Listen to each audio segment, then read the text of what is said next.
10 simple skills that improve memory. What's up, Better Believers? Do you keep forgetting where you last put your eyeglasses or your keys? Or maybe you find it hard to remember names, facts, equations, lists, or tasks you need to do. Well, you've come to the right place, Better Believers. Coming up is our 10 simple skills that will improve your memory. Number 1 will totally blow your mind. You'll be saying, why didn't I think of that? So stay tuned till the end of the video so you can use it right away the next time you need to remember something in 3, 2, 1. On the 10th spot is a simple repetition technique that works well for remembering places, persons, names, and objects. It is a common method we use in school when we study and take exams.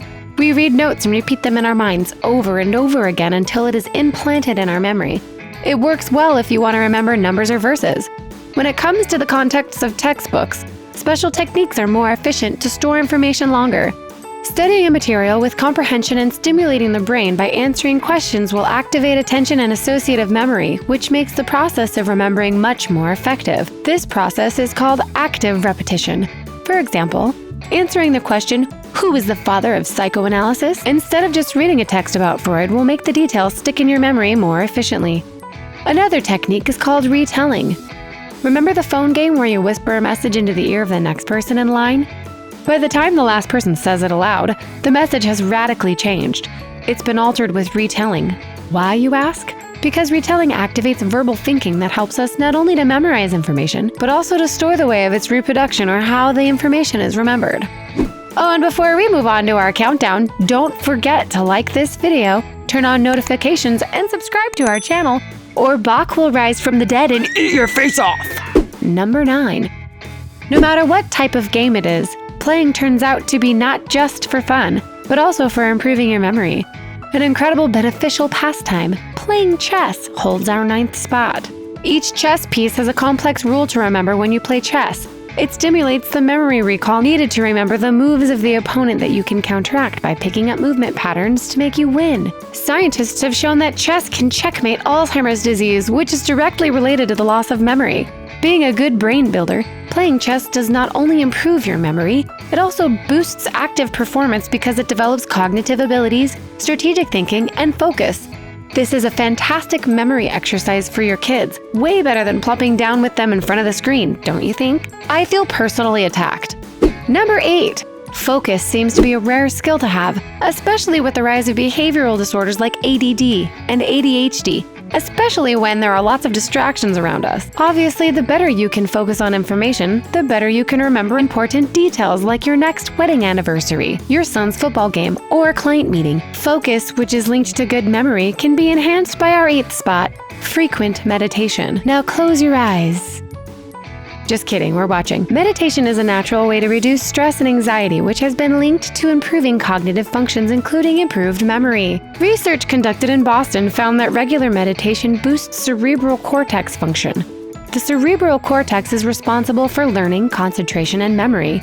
Frequent meditation increases blood flow to the brain, which leads to a stronger network of blood vessels in the cerebral cortex and reinforces memory capacity. One study that was published by a reputable cognition journal reported that meditating for 20 minutes per day boosts memory and concentration. Wait, what were we just talking about? Number 7. Playing a musical instrument on the 7th spot comes with many benefits to our psychological health, focus, and memory. Music has been widely known to positively impact the brain. Music impacts the brain so good, in fact, that pregnant women are now being encouraged to play music to help stimulate advanced development in baby's brain while still inside the womb. Neuropsychologist Charlotte Loveday says music reaches parts of the brain that other things can't. It's a strong cognitive stimulus that grows the brain in a way that nothing else does. And the evidence that musical training enhances things like working memory and language is very robust. When playing musical instruments, both sides of the brain are used. The person who plays a musical instrument has better cognitive functions when compared to one who doesn't. Your memory power strengthens, and the skill also helps improve literacy skills, verbal memory, and spatial reasoning. It is simply a workout for the brain, which translates to better mental health and better memory. In fact, playing a musical instrument has been used as a way of slowing down Alzheimer's disease and dementia, as well as helping stroke patients recover. Number 6. You know that abbreviation to help you remember all the colors in the rainbow? Roy G. Biv, anyone? How about the planets in the solar system? If you do, then you've mastered the art of using the acronym, which lands on our 6th spot. Acronyms are the most common mnemonic technique used to help us retain more information, especially if there's just too much to remember. It's very easy to make your own. You just simply take a letter to represent each word that needs to be remembered. So for all you math lovers out there, you are familiar with PEMDAS for the order of operations: parentheses, exponents, multiplication, division, addition, and subtraction. And for the physics nerds, PEN for the parts of the atom: proton, electron, neutron. LOL for laugh out loud. I'll TTYL for I'll talk to you later. IOI for I love you. And GTFO for get the you get it. Number 5. You've heard the line, "A picture is worth 1,000 words." And this might be more true than we realized. An effective way of improving memory other than simply writing or taking notes is doodling for our 5th spot. One study shows that doodlers remember 29% more of the knowledge presented to them than those who weren't avid doodlers. Psychologists theorize that drawing or doodling can help boost our memories by engaging more of the visual and motor parts of our brains. This helps create a richer context and experience to help us absorb concepts and retain them more efficiently. In another study published in the Quarterly Journal of Experimental Psychology, researchers conducted 7 different free recall experiments where participants were asked to try to remember 30 different words. One group was asked to spend 40 seconds on each word writing it out over and over, while another group was given the same amount of time to doodle an image representing each word. They were then asked to do a completely irrelevant task, and afterwards were asked to recall as many of the words as possible from the previous study. Researchers found out that individuals who were asked to draw the words remembered twice as many as those who were asked to simply write them out repetitively. Doodling is cool! Number 4. Don't throw out your old notebooks just yet. According to experts, sticking with the pen and paper has some serious benefits. Writing by hand claims the 4th spot. There is research pointing to an increase in information retention when handwriting notes instead of typing them. Writing by hand appears to improve our ability to recollect information, meaning even in today's tech-obsessed society, the pen could just be mightier than Word. 2 psychological scientists, Pam Mueller of Princeton and Daniel Oppenheimer, and a team of researchers at the University of California, Los Angeles, conducted an experiment to test the effectivity of handwriting versus typing notes. In the same study, a group of college students were asked to listen to the same lectures and employ their usual note-taking strategy to transcribe important information. The participants were then tested on the subjects covered in the lecture half an hour later. Mueller and Oppenheimer were curious about the students' ability to recall facts and ideas, providing a deeper understanding of the subject. The findings revealed while both groups memorized an equal number of facts from the lectures, the laptop users performed far worse once they were tested on the ideas. They were also more likely to take notes in verbatim.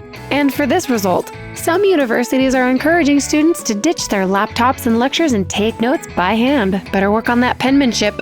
Number 3. You know when someone you've recently met comes up to you and starts chatting on and on about something and you just cannot remember their name? And our 3rd spot is memory association, a proven old trick for improving your memory that just might help you make sure that that kind of situation won't happen again. When you first hear a person's name, don't bother pulling a house bunny stunt and freak out your new friend. Simply convert the name to the nearest sounding word or words that you can think of. For example, Barry, a wheelbarrow; Chris, a Christmas tree; Harry, a hare in a hurry. Memories are like chain link, and every link is connected through association. Number 2. Nowadays, learning becomes much easier because of our wide access to technology. Even the learning environment is changing. Now we can take interactive courses online. So why not learn new skills? Or better yet, learn a new language. We can then literally say language equals connection.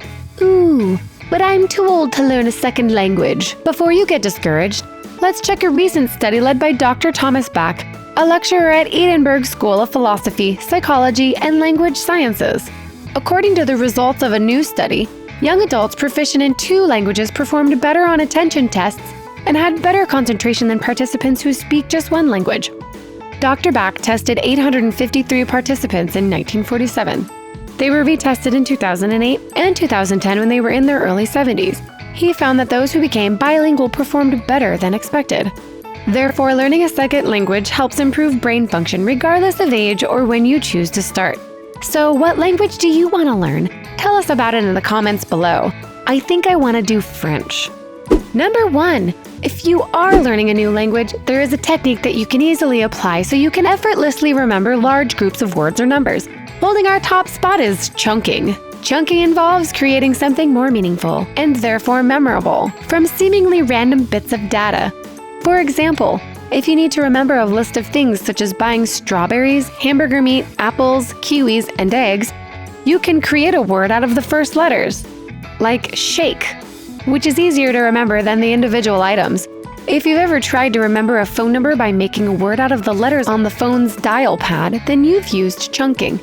It is also chunking to take a larger number and break it apart. If your entire phone number looks like this, 908-042-8157, then you can break it up into 908-042-8157. Doing so makes it easier to remember. P.S. I'm sorry if that's your phone number. So there you have it, Better Believers. 10 simple skills that improve your memory. Which one do you think works best for you? Let us know in the comments section below. Thanks a bunch for watching, and if you like this one, check out one of these.